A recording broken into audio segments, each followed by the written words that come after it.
ইবনে বতুতার নাম নিশ্চয়ই আমরা শুনছি। বিশ্বের সবচেয়ে শ্রেষ্ঠ একজন ভূপর্যটক ছিলেন। তা উনি একবার ঘুরতে ঘুরতে বাংলাদেশে চলে আসছেন। আসার পরে শাহজালাল ইয়ামানের রহমাতুল্লাহ আলাইহির যে দরবার শরীফ, সেখানে উনি আসলেন। আসার পরে উনি দেখেন যে শাহজালাল রহমাতুল্লাহ আলাইহি এবং তার চতুর্দিকে ৩৬০ জন শাগরেদ মানে শিষ্য বসে আছেন। কিছুক্ষণ দাঁড়িয়ে থাকার পরে শাহজালাল রহমাতুল্লাহ চোখ খুললেন। শাহজালাল রহমাতুল্লাহ এবং তার চতুর্দিকে যে শাগরেদ ৩৬০ জন ছিল, প্রত্যেকে সাদা পোশাক পরেছিল, সাদা পোশাক। তো ইবনে বতুতা বলল যে আমি সারা পৃথিবী ঘুরছি, বহু জায়গায় গিয়েছি, এইরকম অদ্ভুত একজন বসে আছে, তার চতুর্দিকে ৩৬০ জন এবং প্রত্যেকেই সাদা কাপড় পরে আছে, এটার কারণটা কি? শাহজালাল রহমাতুল্লাহ বলল যে সাদা পোশাক পরা হচ্ছে রাসূলুল্লাহ সুন্নত, সাল্লাল্লাহু আলাইহি সাল্লামের সুন্নত এটা। তা উনি বললেন যে এটার সুন্নতের পিছনে নিশ্চয়ই কোনো উদ্দেশ্য আছে, আপনি কি একটু বলতে পারেন যে এটার লাভটা কি? তখন উনি চোখ বন্ধ করলো, কিছুক্ষণ পরে চোখ খুললো, বলল যে সাদা পোশাক যদি কেউ সব সময় পরে তাহলে তার রোগে আক্রান্ত হওয়ার যে পার্সেন্টেজ সেটা কমবে। কেউ যদি সবসময় সাদা পোশাক পরিধান করে তাহলে তার রোগের প্রতি প্রতিরোধ যে ক্ষমতা সেটা বাড়বে। তখন ইবনে বতুতা বললেন যে আমি সারা পৃথিবীতে বহু হাসপাতালের মধ্যে গিয়েছি, সেই হসপিটালে যে ডক্টর দেখেছি, ডক্টরদের প্রত্যেকের গায়ের যে পোশাকটা সেটা সাদা। সেখানে যে নার্স থাকে, সেবিকা, তাদের যে পরনের যে পোশাক সেটা সাদা। মেডিকেলের মধ্যে, হাসপাতালের মধ্যে যে বেড থাকে, সেই বেডের যে শীটটা সেটা সাদা। তখন উনি বলল যে সারা পৃথিবী আসলে মুহাম্মদ সাল্লাল্লাহু আলাইহি ওয়াসাল্লামের যে সুন্নত সেটার যে শ্রেষ্ঠত্ব সেটা বুঝে হোক না বুঝে হোক অটোমেটেড স্বীকার করে নিয়েছে। একটা ছোট কাজ করতে হবে। আমাদের দুইটা হাত আছে না, আমি কিন্তু ধরি, কিন্তু প্রত্যেককে আমি ধরবো, হ্যাঁ, মানে যারা পিছনে আছেন, আমাদের দুইটা হাতের দুইটা আলাদা কাজ আছে। আমরা যখন কোনো কিছু পরবো, পরার সময় আমরা বাম হাত যেটা রয়েছে, বাম হাত পরার সময় এই বাম হাতটা মুষ্টি করে ধরে রাখবো যে কোনো জিনিস পরার সময়। এমনকি আমরা যখন কোনো বক্তব্য শুনবো তখন হচ্ছে বাম হাতটা এরকম করে মুষ্টি করে ধরে রাখবো। লাভটা কি এখন আমি বলতেছি, বাম হাত যখন আমরা মুষ্টি করে ধরে রাখি তখন আমাদের ব্রেইনের যে ডান পাশটা আছে না, এটা অ্যাক্টিভ হয় এবং একটা জিনিস শুনলে পরে ওইটা মনে রাখার যে বক্স, সেই বক্সে সেটা ভালোভাবে হচ্ছে রিজার্ভ হয়। আমি যতক্ষণ হচ্ছে যে বলবো ইনশাআল্লাহ, প্রত্যেকে এই ছোট্ট কাজটা করতে হবে। প্রত্যেকে একটু প্লিজ বাম হাতটা এরকম করে ধরি তো, মুষ্টি করে। আচ্ছা, ধরে রাখবো। আমি আলোচনার মাঝখানে মাঝখানে একটু করে হচ্ছে আবার ধরবো, যখন তখন হচ্ছে রিভিশন করব। রিভিশন দেওয়ার সময় বাম হাতটা খুলে ডান হাতটা মুষ্টি করে ধরবো। তার মানে একটা স্টুডেন্ট যখন কোনো কিছু পড়বে, নতুন একটা চ্যাপ্টার শুরু করলো, তখন কোন হাতটা মুষ্টি করে ধরবে? কোন হাত? বাম। Very fine. যখন একটা চ্যাপ্টার পড়া হয়ে গেল, তারপরে রিভিশন দেবে, রিভিশন দেওয়ার সময় কোন হাত? ডান। আমি ধরবো, কিন্তু এটা খুব ইম্পর্টেন্ট। আচ্ছা, এটা একটা বুদ্ধি শিখাই দেই। আমাদের ডানের ইংলিশ কি রাইট না লেফট? রাইট। Very fine. তাহলে রিভিশনের প্রথম বর্ণটা কি? আর। রাইট এবং লেফটের মধ্যে কোনটার প্রথম বর্ণ আর? রাইট। তার মানে রিভিশন দেওয়ার সময় কোন হাতটা ধরবো? কোন হাত? রাইট। আচ্ছা, আরেকটা ছোট্ট কাজ করবো। সেটা কি? ছোট্ট বাচ্চারা তো লেখালেখি করে, পড়ার চাইতে লেখার দাম বেশি, পড়ার চাইতে লেখার দামটা বেশি। কি কারণে?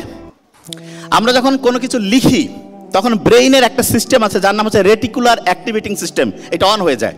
কি নাম? রেটিকুলার অ্যাক্টিভেটিং সিস্টেম অন হয়ে যায়। এটা হইলে হয় কি, পড়াটা সহজেই শর্ট টার্ম থেকে লং টার্ম যে মেমোরি সেন্টার আছে সেখানে রিজার্ভ হয়। আমি আবার ধরবো কিন্তু।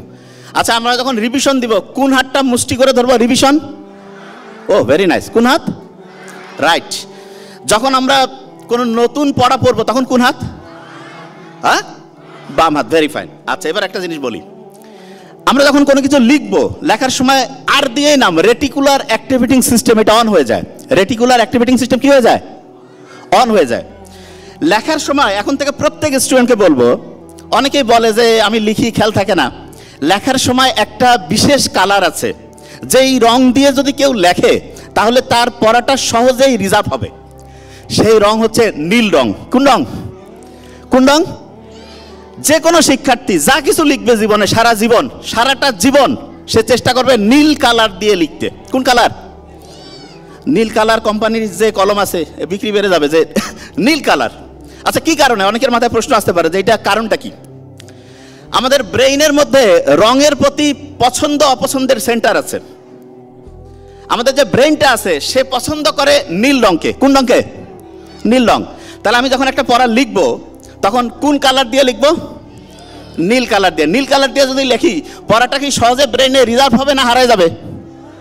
হ্যাঁ, সহজে রিজার্ভ হবে। রিজার্ভ যত সহজে হবে তত পড়াটা আমি শর্ট টার্ম থেকে লং টার্মে রাখতে পারবো, পড়া অসাধারণভাবে হচ্ছে মুখস্থ হতে থাকবে।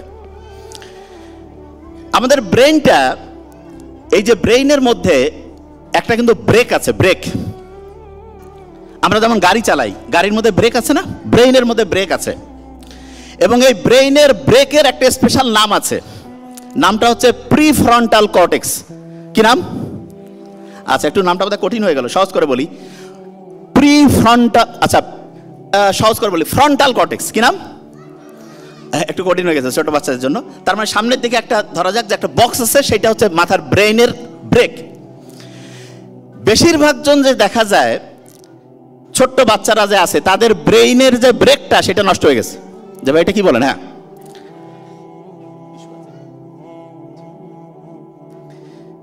ব্রেইনের যে ব্রেকটা আছে এটা যে নষ্ট হইলো, এটার কারণটা কি সেটা আমরা আবিষ্কার করব। এবং এখানে একটা কথা বলে রাখি,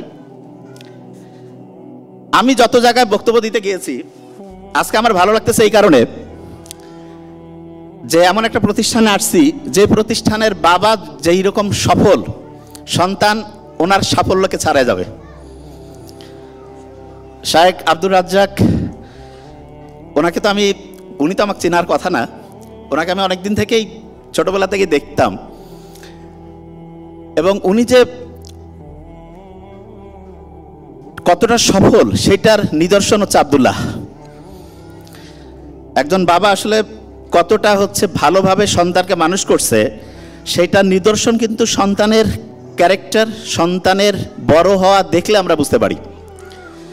তা শায়েখ আব্দুর রাজ্জাক উনি নিজের আলোয় যতটা উদ্ভাসিত, আজ থেকে 30-50 বছর পরে যখন ইতিহাস লেখা হবে আমার ধারণা ওনার পরিচয় আলাদাভাবে তো আছেই, কিন্তু ওনার সন্তানের জন্য ওনার পরিচয় আরো বেশি অনেক বাড়বে ইনশাআল্লাহ। আমরা দোয়া করি ইনশাআল্লাহ। যে জিনিসটা বলতেছিলাম, আমি যত জায়গায় যাই কখনো কিন্তু এরকম পাই না যে সাধারণত বাবা অসাধারণ হয়েছে, সন্তান অসাধারণ। তার মানে হচ্ছে যে বাবা নিজে যেটা অন্যকে বলছেন সন্তানের ক্ষেত্রে সেইটাই উনি অ্যাপ্লাই করেছেন। শুনতে হবে কিন্তু, আমি ধরবো। এবং আমরা অনেকে জানি কিন্তু অ্যাপ্লাই করি না, এই কারণে অসাধারণ হইতে পারি না। জানি কিন্তু অ্যাপ্লাই করি না। উনি যেটা জানেন উনি এটা মনে প্রাণে বিশ্বাস করেন এবং এই জন্য উনি অ্যাপ্লাই করেন। অনেকেই বলে যে ওনাকে দেখলেই অনেকে একটা ভয়ের তটস্থ ভাব হয়ে যায়, না জানি কি করে। আমি সত্যিটাই বলি, কিন্তু ওনার যে আন্তরিকতা, আমি তো আজকে ফার্স্ট দেখলাম। আমার শ্রদ্ধেয় নানা ছিল এরকম আন্তরিক, তা উনি আল্লাহ ওনাকে বেহেশত নসিব করুক। তো ওনার সাথে চেহারার মিল আছে আলহামদুলিল্লাহ। তা আমি যখন একটা জিনিস লক্ষ্য করলাম যে ওনার ছেলে যখন বক্তব্য দেয়, এরকম কয়েকটা স্পিচ আমি শুনছি, কতটা মনোযোগের সাথে হচ্ছে ওনার স্পিচগুলো শুনে। আব্দুল্লাহর স্পিচ, শায়েখ আব্দুর রাজ্জাক উনি কতটা মনোযোগ দিয়ে শুনে। যে কোনো সন্তানের কথা যদি আব্বা আম্মা এরকম মনোযোগ দিয়ে শুনে, আশা করা যায় সেই সন্তান অসাধারণ হবে। এখানে আমরা যারা মা বাবা আছি, যে জায়গায় আমি বলছিলাম সন্তানের যে ব্রেক নষ্ট হয়ে গেছে, শুনতেছি ধরবো কিন্তু, এই ব্রেক নষ্ট হওয়ার 1 নাম্বার কারণ হচ্ছে মা বাবা তার সন্তানের কথা মন দিয়ে শুনে না। এখানে যারা মা বাবা আছেন আপনারা নিজেরা একটু বুকে হাত দিলে বুঝতে পারবেন যে সন্তানের কথা মনোযোগের সাথে শুনেন কয়জন? শুনে না। এবং বিজ্ঞানীরা এখন দেখছে প্রত্যেকদিন যদি সন্তানের কথা 15 মিনিট করে মনোযোগ দিয়ে শোনা যায়, 15 মিনিট, তাহলে সেই সন্তানের যে ব্রেইনের ডেভেলপমেন্ট সেটা ভালো হয়। ব্রেইনের যে ব্রেক সেটা সবসময় একদম অটোমেটেড ওয়েতে কাজ করে। এখন অনেকে বলবে যে না আমার সন্তানের ব্রেইনের ব্রেক ঠিকই আছে। আপনার সন্তানের ব্রেইনের ব্রেক ঠিক আছে না নষ্ট হয়েছে এটা বোঝার জন্য সহজ কিছু বুদ্ধি আছে। 1 নম্বর বুদ্ধি হচ্ছে আপনার সন্তান যেই কাজটা করা উচিত না সেইটা খালি করতেই থাকে করতেই থাকে করতেই থাকে। কিরকম? যেমন ধরা যাক একটা জেদ উঠছে যে আমাকে এটা দাও, আপনি বলছেন না এটা দেওয়া যাবে না, ও বলছে না দিতেই হবে দিতেই হবে দিতেই হবে, বারবার সেই রকম করতেছে। তাহলে বুঝতে হবে এই কথা যে আপনার সন্তানের ব্রেইনের যে ব্রেক, সেই ব্রেক ফেল হয়ে গেছে। এবং এই ব্রেক ফেল হওয়ার প্রথম যে কারণ সেটা কি, সেটা হচ্ছে আপনি আপনার সন্তানের কথা মনোযোগ দিয়ে শুনেন নাই। কিছুদিন আগে একটা কাগজ পেয়েছিলাম, আমাদের ডক্টর নাবিল একাডেমিতে আসছে, আমাকে দিল যে স্যার এই কাগজটা একটু দেখেন তো। সেই কাগজের মধ্যে লেখা, বাচ্চা বলতেছে যে আমি যদি এরপরে কোনোদিন পৃথিবীতে আসি তাহলে আমার ইচ্ছা যে আমি মোবাইল হব। বাচ্চা বলতেছে, ছোট্ট হয়তো 12-13 বছরের বাচ্চা। কি কারণে? কারণ মা বাবা যখনই তার আশেপাশে বাসায় থাকে, মোবাইল নিয়ে বাপ মা বসে গেছে, বাচ্চার কথা শুনে না। এবং এটা বেশিরভাগ লোকজনের এই প্রবলেম, সন্তানের দিকে ফোকাস নাই, মোবাইল নিয়ে বসে আছে, গল্প গুজব করতেছে, কিন্তু মোবাইলের প্রতি তার ফোকাস, বাচ্চার প্রতি ফোকাস নেই। এবং এইটা হচ্ছে বাচ্চার ব্রেইনের যে ব্রেক, এইটা নষ্ট হওয়ার নাম্বার 1 কারণ। তাহলে আপনার ব্রেইন, আপনার বাচ্চার যে ব্রেইন, সেটা যদি আপনি নষ্ট করতে না চান, তাহলে আপনার মোবাইল হাতে দিবেন নাকি মনোযোগ দিয়ে তার সাথে কথা বলবেন, কোনটা করবেন? হ্যাঁ, মনোযোগ দিয়ে তার কথা শুনতে হবে, এটা নাম্বার 1। মনোযোগ দিয়ে তার কথা শুনতে হবে। এইটা যদি আপনি করেন, আপনার বাচ্চার যে ব্রেইন আছে, সেই ব্রেইনের যে ব্রেক, সেটা ঠিক হইল, 1 নাম্বার। 2 নাম্বার, আপনি দেখবেন বেশিরভাগ আব্বা আম্মা এখন সবচেয়ে বেশি সমস্যা যেটা বলে যে আমি খুব টেনশনের মধ্যে আছি, স্ট্রেসের মধ্যে আছি।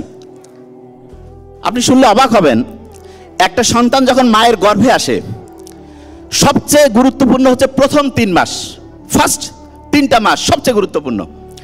এবং এই 3 মাস বিজ্ঞানীরা এখন গবেষণা করে দেখছে যে ওই সময় মায়ের গর্ভে যখন বাচ্চা থাকে, প্রথম 3 মাস মা মোবাইলের সাথে কতটা কানেক্টেড, এবং সেইটার কারণে তার শরীরে যে রেডিয়েশন আসে, সেইটার কারণে সন্তানের মধ্যে রেডিয়েশনের ক্ষতিকর প্রভাব যায়। অনেক মা, বাচ্চা আসছে, সারাদিন কোনো কাজ কাম নাই, মোবাইল একের পর এক স্ক্রলিং করতেছে, একের পর এক মোবাইল চালাচ্ছে, এবং মোবাইলের মধ্যে শিক্ষণীয় জিনিস দেখলে ওইরকম ক্ষতি নাই, কিন্তু বেশিরভাগ দেখবেন তো কোন জিনিসগুলো মোবাইলের মধ্যে মানুষ বেশি অ্যাডিক্টেড হচ্ছে, আন্দাজে গেম খেলতেছে, গল্প আড্ডাবাজি করতেছে। অথচ ওই মা যদি ওই সময়টা হচ্ছে কোরআন পড়তো, হাদিস পড়তো, বাড়ির হচ্ছে যে আত্মীয় স্বজন যাদের সাথে তার সম্পর্ক স্বাভাবিকভাবে ভালো রাখার কথা, সেইটা যদি রাখতো, অটোমেটিক মায়ের শরীর ভালো থাকতো, সন্তানের ডেভেলপমেন্টটা সুন্দর হইতো। তা আমাদের মায়েরা যখন গর্ভে বাচ্চা আনছে, প্রথম 3 মাস যেমন সন্তানের জন্য ইম্পর্টেন্ট, ঠিক তেমনি করে বাচ্চা যখন পৃথিবীতে আসলো, প্রথম 3 বছর খুব ইম্পর্টেন্ট। আমি ওনার একটা প্যারেন্টিংয়ের মাস্টার ক্লাস সম্ভবত একটা দেখছিলাম, উনি ওখানে বলছে যে প্রথম ওনার যখন বাচ্চা আসলো, সম্ভবত ওনাদের টুইন নাকি এরকম, ঠিকই শুনছি তাহলে, তা বললো যে 2টা বাচ্চাকে নিয়ে বাসা করছে, কিন্তু ওইখানেও যেতে পারছি না, টাকা এমনিতেই দিতে হইলো। দেখা গেল যে নানা নানিরা অনেক সাপোর্ট দিয়েছে, তা বাচ্চাই একটাকে ধরে রাখি, আরেকটা ঘুমায়, আরেকটা উঠে যায়, এই রুম থেকে ওই রুমে দৌড়াদৌড়ি, এরকম ব্যাপার। তা বাচ্চার সাথে মায়ের কানেকশন, বাবার কানেকশন প্রথম 3 বছর খুব ইম্পর্টেন্ট। তবে এখানে মাথায় রাখতে হবে, মায়ের সাথে কিন্তু 1 নাম্বার। আমরা বলি না মাদার টাং, ফাদার টাং তো বলি না, মাতৃভাষার ইংলিশ কি বলি, মাদার টাং না ফাদার টাং? হ্যাঁ, মাদার টাং। তার মানে মায়ের সাথে সম্পর্কটা আত্মিক, এবং মায়ের কাছ থেকে বৈশিষ্ট্যগুলো সন্তানের মধ্যে বেশি যাবে, বাবার কাছ থেকে আসবে, তবে মায়ের কাছ থেকে সবচেয়ে বেশি যাবে।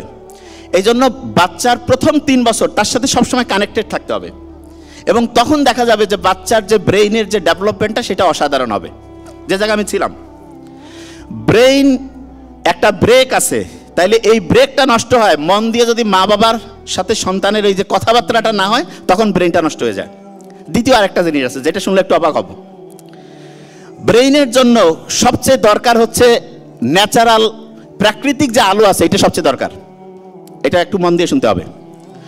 আমি শুনলাম এসে যে শায়েখ আব্দুর রাজ্জাক, উনি হচ্ছে রাজশাহীতে বেশি থাকে এবং খুবই ভালো। ঢাকা শহর খারাপ ভালো এটা নিয়ে বলে অনেকে আবার মেজাজ গরম হয়ে যায় যে হ্যাঁ ঢাকা খালি খারাপ, কিন্তু আপনাকে বুঝতে হবে কোনটা ভালো কোনটা খারাপ, আপনি নিজে ডিসিশন নেন, মিলায় নেন, এক এক করে মিলায় নেন। আপনার সন্তানের ব্রেইনের জন্য সবচেয়ে দরকার যে জিনিসটা, সেটা হচ্ছে সূর্যের যে আলো, ন্যাচারাল। এবং মাঠের মধ্যে বাচ্চাকে নিয়ে আপনি হাঁটবেন, বাচ্চার ব্রেইনের জন্য ডেভেলপমেন্টাল যে কোয়ালিটিটা, এটা অসাধারণ হবে।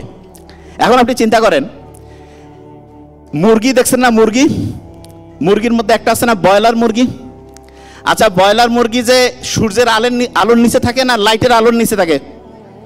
হ্যাঁ, লাইটের আলো।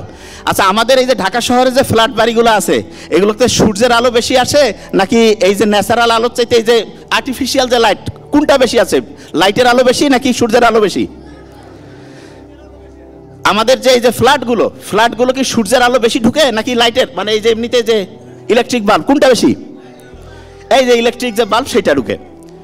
এখন আপনি চিন্তা করেন, গ্রামে যে বাচ্চাটা আছে সে মাঠে ঘুরে বেড়াচ্ছে, সে ন্যাচারাল আলোর মধ্যে আছে, তার ব্রেইনের যেরকম বিকাশ হবে, এই যে শহরের যে ফ্ল্যাট বাড়িতে যেখানে ন্যাচারাল এনভায়রনমেন্ট নাই, সেইখানে যে হচ্ছে যে এই যে কৃত্রিম আলোর মধ্যে যে বাচ্চা 24 ঘন্টা আছে, তার অবস্থার কি দেশি মুরগির মতো হবে না ব্রয়লার মুরগি? ব্রয়লার মুরগি। আপনি নিজে একটু মিলান তো। তাহলে আপনি যে এই যে ফ্ল্যাট বাড়ির মধ্যে যেখানে ন্যাচারাল এনভায়রনমেন্ট নাই, সেইখানে যে আপনার বাচ্চাকে বড় করতেছেন, এটা কি আপনি দেশি মুরগির মতো করে পালন করতেছেন না ব্রয়লার মুরগি? হ্যাঁ, ব্রয়লার মুরগি। আচ্ছা, এখানে যারা আছেন একটু জাস্ট খালি আমি একটু জানার জন্য, শায়েককে ইয়া করতে হবে না, জাস্ট আমি জানার জন্য, যারা মোটামুটি এখন সফল হয়েছে বেশিরভাগ লোক কি গ্রাম থেকে আসছে না শহর থেকে? হ্যাঁ, গ্রাম থেকে। বেশিরভাগ 80% গ্রাম থেকে। এই লোকগুলো গ্রাম থেকে সফল হওয়ার পরে এনারা চিন্তা করতেছে যে না, আমাদের ছেলে মেয়েকে আমরা গ্রামে রাখলে সফল হবে না। চিন্তার মধ্যেই তো সমস্যা। আপনি নিজে কিভাবে সফল হয়েছেন আপনার নিজেরটা দেখেন। আপনি নিজে সফল হইলেন গ্রামে থেকে, আপনি তারপরে চিন্তা করতেছেন যে না, আমার এরপরে সফল হইতে গেলে আমার বাচ্চা কাচ্চাকে শহরে রাখতে হবে। এই ভুল ধারণা থেকে বেরো আসতে হবে। যে যেখানে আছেন সেই জায়গাটাকে গ্রামের মতো বানান। গ্রামের মতো বানালে সেই জায়গাটা থেকে আপনার সন্তান অসাধারণ হইতে পারে। যে জায়গায় আমি ছিলাম, সন্তানের জন্য সবচেয়ে ইম্পর্টেন্ট হচ্ছে সানলাইট, সূর্যের আলো। শহরে যারা থাকেন, আব্বা আম্মা ভাই বোন সহ যারাই থাকেন, যেই ফ্যামিলিতে, সূর্যের আলোয় প্রত্যেক দিন 30 মিনিট হইলেও আপনার বাচ্চাকে নিয়ে হাঁটতে হবে। 30 মিনিট সূর্যের আলোর মধ্যে 30 মিনিট করে হাঁটতে হবে। তাহলে সূর্যের আলোর নিচে 30 মিনিট করে হাঁটবেন। একটু হাতটা উঁচু করে দেখান তো, কারা কারা হাঁটতে পারবেন? আচ্ছা, ভেরি নাইস, হাতটা নামান। আচ্ছা, পড়া রিভিশন দেওয়ার সময় কোন হাত ধরতে হবে? এবার একটু রিভিশন দেই, ধরি। এখন মন দিয়ে যদি কথা না শুনি, ব্রেনের ব্রেক ঠিক থাকবে না নষ্ট হবে? নষ্ট হবে। আচ্ছা, যখন আমি নতুন পড়া পড়বো তখন কি ডান হাত ধরবো না বাম হাত? বাহ, ভেরি নাইস। কোন রঙের কালি দিয়ে লিখলে ব্রেন ভালো থাকবে? কোনটা? নীল। বাহ, ভেরি নাইস, নীল। আচ্ছা, আল্লাহ এই পৃথিবীতে একটা অসাধারণ বই দিয়েছেন না, কোরআন, অসাধারণ। কিন্তু এই বইটা পাওয়ার পরও মুসলমানরা যে নাম্বার 1 হইতে পারতেছে না, এখন, আগে হয়েছিল, এখন যে হইতে পারছে না, এইটার কারণটা আমাদের বুঝতে হবে। যে কারণটা কি? আমরা নামাজ পড়ি না সবাই, 5 ওয়াক্ত মোটামুটি পড়ি, প্রচুর লোক নামাজ পড়ি। নামাজটা হচ্ছে, আমি যেটা বলি যে নামাজটা যে আমি পড়লাম, এইটার মূল একটা তো আল্লাহর সাথে কানেকশন করা, তার সাথে এটার প্র্যাকটিক্যাল অনেকগুলো ব্যবহার আছে। নামাজের 1 নাম্বার যে প্র্যাকটিক্যাল ব্যবহার, সেটা হচ্ছে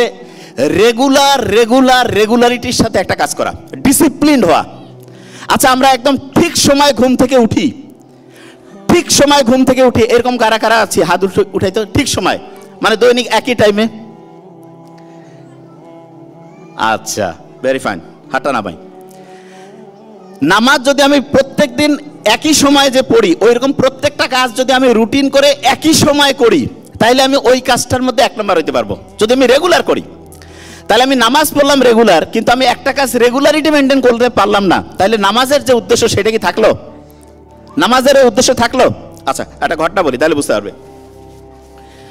আচ্ছা, ইংরেজির প্রথম বর্ণটা কি? 2 নম্বর বর্ণটা কি? বি। 2 নম্বর বর্ণ বি। বি দিয়ে মাথার মধ্যে যে একটা জিনিস থাকে, তার নাম কি? ব্রেইন। Very fine. ব্রেইনের 2টা সাইড আছে। কয়টা? 2টা। তার মধ্যে যে ডান পাশটা আছে না, কোন পাশ? এটা আমাদের শরীরের বাম সাইডটা নিয়ন্ত্রণ করে। কোন সাইড? আর বাম সাইড যে ব্রেনের আছে, এটা ডান সাইডটা নিয়ন্ত্রণ করে। কোন সাইড? ডান সাইড। বামটা ডান, ডানটা বাম। আচ্ছা আচ্ছা, এরকম করে যদি আমি এই যে ডান বাম করি, একটা ইংরেজি অক্ষরের মতো হয় না, এক্স? কিসের মতো হয়? এক্স। আমাদের যে মায়েরা আছে, মেয়েরা আছে, তাদের এক্স এক্স 2টা ক্রোমোজোম থাকে। কয়টা ক্রোমোজোম? এক্স এক্স 2টা ক্রোমোজোম। আর বাবারা যারা আছে, ছেলেরা, তাদের 2টা ক্রোমোজোম থাকে এক্স ওয়াই। X Y. শুনলে অবাক হব, ছেলেদের যে ওয়াই ক্রোমোজোম আছে, ওয়াই, এইটার মধ্যে প্রায় 1450টা জিন ছিল। কতটা? মানে মোহাম্মদ সাল্লাল্লাহু আলাইহি ওয়াসাল্লাম যাওয়ার প্রায় 1450 বছর, এরকম 1450টা জিন ছিল, সহজ করে বলি। এখন মাত্র 45-50টা জিন আছে, মাত্র 45-50টা। তার মানে ছেলেদের যে জিনগুলো আছে আস্তে আস্তে আস্তে আস্তে ধ্বংস হচ্ছে। মেয়েদের যে জিনগুলো মোটামুটি ঠিকই আছে। এবং ইন্টারেস্টিং জিনিস, এই পৃথিবীতে যতগুলো দেশ আছে, এই দেশগুলোর মধ্যে 2-4টা দেশ বাদে সব দেশে মেয়েদের গড়ায়ু বেশি। মেয়েদের গড়ায়ুটা কি বেশি? আচ্ছা, অনেকের মাথায় একটা প্রশ্ন, মেয়েদের গড়ায়ু কেন বেশি? মেয়েদের যে 2টা ক্রোমোসোম আছে না, এক্স এক্স, এই 2টা ক্রোমোসোম একটা যদি বিপদে পড়ে তার পাশেরটা তাকে হেল্প করে, তাকে সাহায্য করে। আমি এটাকে বোঝার জন্য এরকম করে বলি, একটা ফ্যামিলিতে যে ভাই বোন থাকে, এরা যদি একজন আরেকজনকে হেল্প করে তাহলে এদের বৈশিষ্ট্যটা মেয়েদের এক্স এক্স ক্রোমোজোমের মতো হইলো। আর যদি হেল্প না করে তাহলে ওই যে এক্স ওয়াই ছেলেদের মতো হইলো। যদি হেল্প করে তখন এক্স এক্স, দুইটা একই রকম, একজন আরেকজনকে হেল্প করতেছে, তাহলে কি মানুষের উন্নতি বেশি হবে না ক্ষতি হবে? হ্যাঁ, বুঝতে পারেনি? আমি এটা একটু সহজ করে বলি। ধরেন এই 2টা ক্রোমোসোম হচ্ছে মেয়েদের, একই রকম। এইটা যদি কোনো বিপদে পড়ে এ তাকে হেল্প করে, এ যদি কোনো বিপদে পড়ে এ তাকে হেল্প করে, এবং শেষে দেখা যায় দুইজনে উপকৃত হয়। আর ছেলেদের ক্ষেত্রে এইটা এবং এইটা আলাদা, আলাদা হওয়ার কারণে কেউ কাউকে হেল্প করে না। তা সারা পৃথিবীতে মেয়েদের যে গড়ায়ু বেশি, মেয়েদের প্রত্যেকটা ক্রোমোসোম একটা আরেকটাকে হেল্প করে। হেল্প করার কারণে তার গড়ায়ু বাড়তেছে, রোগের সাথে ফাইট করার ক্যাপাসিটি বাড়তেছে, বেশি দিন বেঁচে থাকতেছে। তাহলে আমরা যারা ফ্যামিলিতে থাকি তারা যদি একজন আরেকজনকে হেল্প করি, একজন যদি আরেকজনকে হচ্ছে সহযোগিতা করি, তাহলে কি উন্নতি দুইজনকারে হবে নাকি ক্ষতি হবে? হ্যাঁ, উন্নতি। তাহলে উন্নতি যদি দুইজনকার আমরা করতে চাই, হ্যাঁ, তাহলে কি হেল্পিং করতে যদি আমরা চাই, তাহলে আমাদের সামনের দিকে যদি যাইতে চাই, তাহলে কি পারস্পরিক সহযোগিতা লাগবে নাকি সহযোগিতা থেকে বেরিয়ে আসবো? হ্যাঁ, আচ্ছা, তাহলে আমরা একদম শেষের দিকে কয়েক মিনিটের মধ্যে কয়েকটা সাজেশন জাস্ট দ্রুত আমরা নোট ডাউন করব। বাচ্চাদের যাতে ব্রেনটা ভালো থাকে এই কারণে একটা মিক্সড খাবার খাবো আমরা। সেই খাবারটা কি? টক দই আছে না, টক দই, টক দইয়ের সাথে একটু মধু দিয়ে দিব। টক দই এবং মধু অল্প, দুইটা মিক্সড করে যদি আমরা খাই তাহলে আমাদের ব্রেইনের যে ব্রেকটা ছিল না, প্রিফ্রন্টাল কর্টেক্স, এবং তার সাথে আরেকটা জিনিস আছে হিপ্পোক্যাম্পাস, এই দুইটা খুব ভালোভাবে কাজ করবে, প্রিফ্রন্টাল কর্টেক্স এবং হিপ্পোক্যাম্পাস। তাহলে প্রত্যেক দিন একটা কাজ করব, টক দই এবং তার সাথে একটু হচ্ছে যে মধু দিয়ে খাবো, এটা 1 নাম্বার। লাউ কারা কারা খান? লাউ, লাউ, আচ্ছা। ব্রেইনের জন্য ওই খাবারটা ভালো যেই খাবারটা সহজে হজম হয়, হজম হবে যেই খাবারটা সহজে, সেই খাবারটা ব্রেনের জন্য ভালো। সারা পৃথিবীতে যতগুলো সুপার ফুড আছে, মানে খুব শক্তিশালী, তার মধ্যে একটা হচ্ছে লাউ। প্রত্যেক দিন আপনার বাচ্চাকে ব্রেইন যদি ঠিক রাখতে চান তাহলে রেগুলার প্রত্যেক দিন চেষ্টা করবেন একটু হলেও লাউ রাখতে, লাউ রেগুলার। এবং লাউ যদি খায় তাহলে হবে কি, খাবার হজম হবে ঠিকভাবে এবং ব্রেইনের যে অ্যাক্টিভিটি সেটা ভালো থাকবে। তাহলে শেষ একদম বাচ্চাদেরকে এখন ধরবো, কোন রঙের কালি দিয়ে লিখলে সবচেয়ে ভালো হয়? নীল। রিভিশন দেওয়ার সময় কোন হাত? রাইট। নতুন কিছু পড়ার সময়? বাচ্চার কথা যদি মন দিয়ে শুনি তাহলে ব্রেন কি ঠিক থাকবে না নষ্ট হবে? যদি সব দিকে উন্নতি করতে চাই, সব দিকে, তাহলে কি হেল্প করতে হবে নাকি হেল্প করা যাবে না? হেল্প করতে হবে। আর মায়েরা মোবাইল ব্যবহারের ক্ষেত্রে প্রথম 3 মাস, মায়ের গর্ভে যখন বাচ্চা আসে, প্রথম 3 বছর যখন বাচ্চা পৃথিবীতে আসলো, এবং প্রত্যেক দিনের প্রথম 3 ঘন্টা খুব সাবধান, এইটা যদি মেনটেন করেন আশা করা যায় অসাধারণ বাচ্চা হবে, ফিউচার অন্যরকম সুন্দর হবে। Thank you so much. আসসালামু আলাইকুম।